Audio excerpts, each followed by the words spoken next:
Hello and welcome to this video where we're going to take a look at Cubase 10.5's new multi-tap delay plugin. So this is the only new effect plugin that comes with Cubase 10.5, but it's quite a good one. It's certainly a useful time saver for a number of reasons, as you'll see, and there's a lot to it. So while the numbers may not be great in terms of the plugins that are included, I think this is a pretty good one, and I've already taken to using it as my sort of default delay for reasons that hopefully become clear in a bit. So first things first, obviously setting it up. So it just appears under delay, multi-tap delay. And there it is. So it's not hugely inspiring to look at, but I don't think you should hold that against it. So we're going to go through all of these sections here. It's going to be quite a long video as a result of that. So I'll put some section timings in the description with a bit of luck. So first things first, if you just use it like this, it's just a standard delay. So I've got this on the piano track. If I hit a note, that just acts exactly as you expect. So at the moment, we've got the time, it's set in sync because that makes sense. Feedback is set to 50%. It just works like a normal effect plugin. Sorry, a normal delay plugin. Now, obviously there's much more to it than that. But first things first, this character section at the top, we're just going to look at that. So this allows you to customize the way the effect sounds. So if you're looking for a sort of retro sounding delay effect, you can make it sound like a tape, etc. Which really this is just tweaking these knobs here. Digital Modern, which involves no sort of hamstringing of its sound quality. Digital Vintage, which has got a bit of low-end loss and a bit of modulation in there and so on. And then the Crazy, which is always a good setting on any effect. And if you use Crazy, we can see here, because it's got extreme modulation on the... So you get all those, you can hear that whack. It sounds a bit like somebody on a record deck, etc. So you can tweak all these things yourself, but also you can change the sample rate. So if you change it to half sample rate, you can hear the quality of that degrading straight away. If we go to 1/8, yeah. So you can tweak these. So if you just want a customizable delay, this is already quite nice. We're just going to put that back to how it was and turn that off. So leave that as it was there. Now the taps, really, this is what you're coming for. So the taps allow you to effectively have different delays within the delay that you're creating. So you can tap into the delay sound. So at the moment, this represents a half note. So we're just seeing that cycling around every half note, etc. And you're hearing it. But if we put a tap in, so we'll just put in just one. If we put it halfway through this, so we can see it snap into, you can hopefully see on screen there, 0.5. If we play it again, we're getting that extra tap in there as well as the one at the end. Now we can add more of these. So let's put another one in and put it at 3/4. So you can hear, you can generate rhythm. So rather than it just being the same old, oh, it's just generating the rhythm that I've put in, you can come up with some interesting and varied effects by putting those kind of things in. So you can just customize where you want them, etc. You don't have to have them set to the grid, so you can turn the grid off and then just move these around. So if you want to give it a bit of swing, etc., that's useful. I was kind of hoping this would have swing in there, but it's easy enough to tweak it. So you can do that yourself and then put the grid back on to see where things are relative to what's been there. So to use the tap rhythm, you turn it on here and then you can play your metronome to give you an idea, and then you can click on this tap rhythm area here to create the taps as you go. So that hopefully will have done it. Let's just take that off mute. So we can hear it's done it. I've certainly found that my mileage varies considerably with setting these taps up. I normally end up with something which is close to what I want, and then I can tweak them, but you may find that works better for you. You can quantize them just by hitting quantize, and then that will move it to the nearest grid division, depending on what your grid's set to. So on half, for instance, they get moved there, and we can see if I turn that off, we get some overlapping on each other. So 3 and 4 were on top of each other, but there we go. So let's go back to something a little more musical, maybe. So I'm just going to pop the grid back onto 16ths, put that there, and then that there.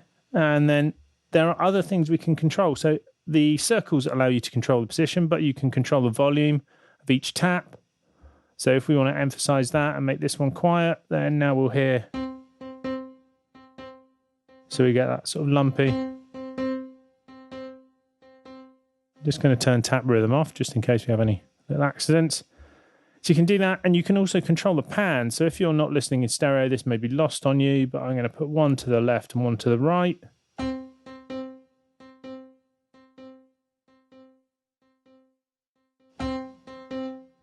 And you'll probably hear that more clearly if I put the level of both up to the same level. Yeah, and you can hear, if you can't hear that because of what you're really listening on, you can certainly see it on the screen there. So it's possible to do that. Now, that's already pretty useful. We can just reset those and then put them back to... In fact, let's pop them back to where they were.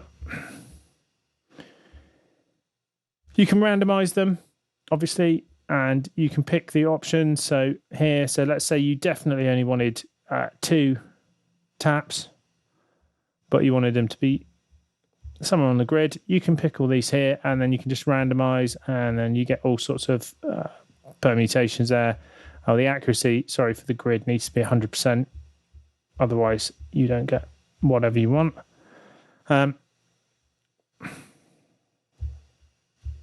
Free, you get all sorts, but like anything with randomized functions, it's worth pressing the button a few times, and occasionally you get something that's nice and neat, and then you can play around with it. One of the most useful functions is here, which is the ducker, which actually I'm going to do on the vocal track, which I've got below, because it makes a lot more sense. Now, often what you want in a duck delay is when it is turned down until the dry track isn't playing. So in this case, we'll have a vocal, and what we don't want is the delay to happen while the vocal is happening, because that is quite confusing to hear. But then in the gaps between, we want them. So just going to close that. Open up this one. So here I've got a little bit of vocal from an album I did last year. And here we've got, say, that pretty simple delay, but importantly, we've got the ducker turned on. So it's going to duck it. So when the vocal is present, we won't hear the effect. Now, we're going to look at these 2 buttons in a second. So let's just play through. Then we'll be flying on the gravy train. So there, you only hear the delay effect really, or certainly the significant part of it, once the vocal isn't happening. So it's turning it down, and you can see on the meter here, this is how much it's being ducked by. We'll be flying on the gravy train. Now, we've got a fairly short delay time here, but if you had a longer delay, sometimes the problem you have with this is you hear an earlier part of the phrase that's happening once the ducking is finished. Now, while you can do ducking with a standard sidechain compressor on your effects channel, this does something which isn't easy to achieve, if even possible, with a standard effect plugin, which is you can suppress the feedback when ducking. So that means that when it's ducked, that part won't come round again, which is useful. And also you can erase the delay line at the ducking start. So it means that you then, once the ducking is finished and the phrase is finished, you only get the bit which happened there, not something that happened earlier on. These are 2 really useful buttons to allow you to clean up what's happening. So I'm just going to turn up the volume of the original vocal, just so you can hear it a little bit more clearly. Then we'll be flying on the gravy train. Right, now if we clear the feedback and the delay line, so this is going to be sort of a clean version of it when it's playing. Then we'll be flying on the gravy train. So you get a different effect with that, and obviously a bit of tweaking allows you to play around with that, but it certainly can be really, really useful to allow you to do this. Ducking is really good for clearing up your mixes because it's really easy for delays just to take over, and sometimes you want it to be that kind of totally coherent, sort of a mess, but, you know, rhythmic thing happening, but often it can get just too much happening in a mix, and you used to have to do it with, let's say, with a side-chained compressor on the effects track, which is triggered by the dry track, and it's not too difficult to set up, but obviously this is much easier. But being able to do this, so clear those effects, can make it really useful. Now, going back to the original track with a piano, we're going to look at some others. Now, there's a useful feature here which just plays a sample sound to go through your effect, so you don't have to trigger it. So let's just make that so you just hear the original. So it's just playing that sound when you trigger that, but that can make it really useful to quickly test rather than having to go back and play your track, etc. Or you may not even have it there, but this makes it really clear, particularly because it's wide in terms of frequencies and percussive sound. Now, so far, fairly standard, but we've got three sections here which are really key to the creative ability which this multi-tap delay has. So we've got three different sets of effects we can put in. Now, they're all the same effect, but they are configured in different ways, and fortunately Steinberg have included a diagram to show us what's what in that respect. So firstly, let's look at the loop effects. So this is a fairly typical, easy to understand thing, so we can just add a module here. So let's just add a reverb in, and usefully they provide a functional diagram so it shows that the effect here is in a feedback loop with the delay. So we've added that reverb, and now if I press a key on the piano, so you can hear that reverb in there. So that's in the feedback loop. So instantly it's gone to a very sort of ambient sound, etc., and is just carrying on ad infinitum, as you will find with a lot of these. So some of these you do need to be careful with because it can be a little bit juicy on CPU usage. Certainly on my humble little portable Mac, it's very easy to overload things, so I'm just going to take that out. But there are a whole sequence available here, and as we will see, it's possible to do some quite interesting things with these. Now, with the tap effect, so this is for an individual tap, so we see that each individual tap has its own effect applied to it. So we've only got two taps at the moment, as you can see here, and you can see in the tap diagram. So I'm just going to turn this one up a bit so we hear it a bit more clearly. And in fact, I'm going to put that back to 50 and that to 75 to make it a little easier to understand what's going on. Now, again, let's add a reverb. Now, the interesting thing about this is you can pick different effects effectively for each tap. So here they have got the same effect on. So both of them have got reverb applied. But if we turn the reverb off on tap number one, so we select tap one here, you can see it's selected up there, or you can select it.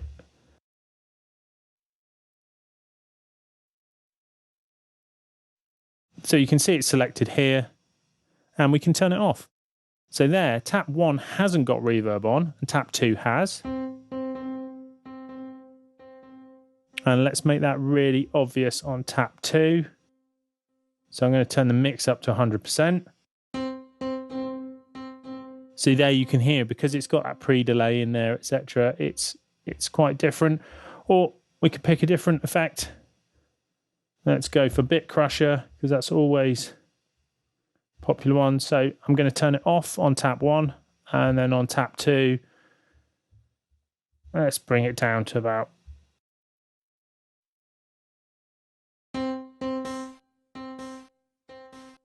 So there you can hear that kind of thing. So you can affect them individually. Now you can link parameters. So if you've got multiple taps, you can do them at the same time. So let's put in taps 2, 3, and 4. And now if we link them, so we can see here 3 and 4.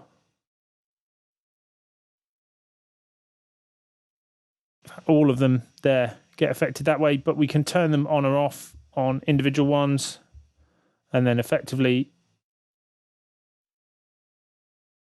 only work on, let's say, 1 and 3. So now they will, although we'll be altering them, we can change those. So only those will be affected with that particular effect. And then maybe we could have taps 2 and 4 having a different effect on. So let's put a chorus on those. So tap 3 is going to be turned off, and tap 2 is going to be, sorry, tap 1 is going to be turned off. So you can hear that effect there. And then let's make that bit crusher. So we're going to just crush those quite a bit.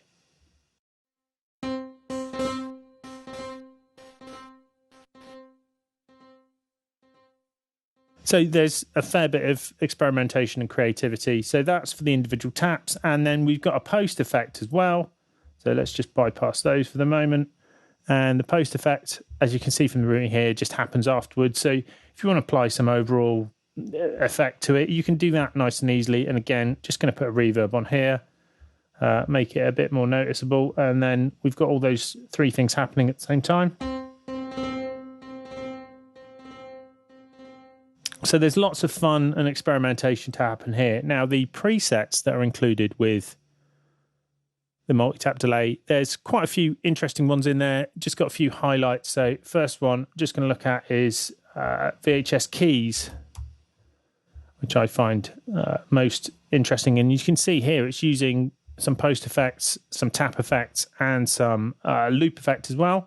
And then when you play just a single key, so I've just played one note there, and we're already getting something interesting and the kind of thing you think, oh yeah, that's inspiring me to create a piece of music just from that sound. Certainly that's the way I start a lot of things, is I hear a sound and I think, oh, I can do something with that. And again, that's just on top of that simple piano sample. So obviously with something more interesting underlying it and more than just a single note, you could do something interesting and creative with that. Another one was Space Triller.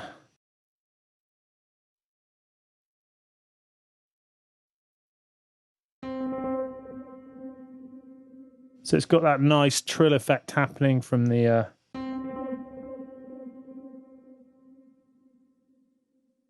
delays that are in here. So all those taps and with phaser, etc. So it's quite a nice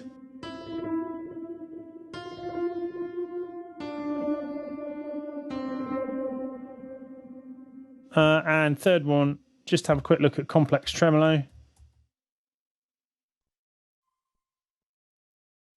And you can see here we've got quite a few effects happening. So we get those different effects happening, which are on different taps, etc.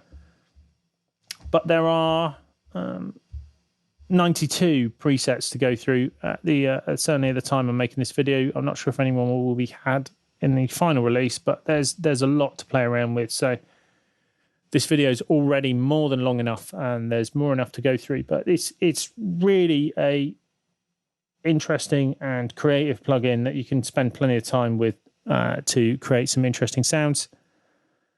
I hope you found that video useful, and if you have, please like and subscribe, and we'll see you again soon.